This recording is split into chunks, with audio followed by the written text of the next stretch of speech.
করে নিজের হাতে এটা করার জন্য করছে। কেমনে কি হয়ে গেল? তুমি তো বাইক নেওয়ার পরে তুমি সবকিছু করেছো না, মডিফাই করেছো না? নিজের হাতে মডিফাই করেছি। যা ভালো লাগছে, যা চোখে ভালো লাগছে তাই লাগাই পুরাটার মধ্যে।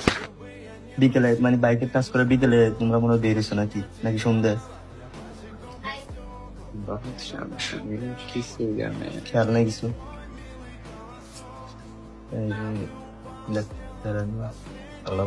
আল্লাহ ভরসা, আমাদের নিজে বাঁচতে পারছেন না। মানে আমরা আহামরি কোপ দিতে পারে নাই।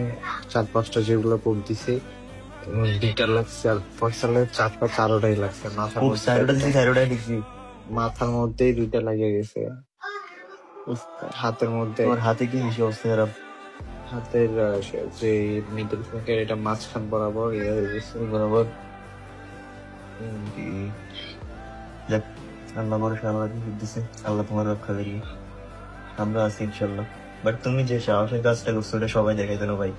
এটার জন্য মানে কি বলবো, এটা নিয়ে সবাই করতেছে, অনেক চেষ্টা করছো ভাই বাইকের জন্য। আসলে বাইকের প্রতি প্রত্যেকটা ছেলে মানে অন্যরকম। বাইকের প্রতি আগে সর্বপ্রথম বাইক, নিজের চিন্তা কেউই করে না, সবাই সর্বপ্রথম বাইক। আমার বাইক দরকার, বাইক ছাড়া আমি কিছু বলি না। বাইক আর মোবাইল কি আদৌ বের করে দিতে পারবে? এটাই তো বাইক। Сколько бы я не просил, но ты же знал.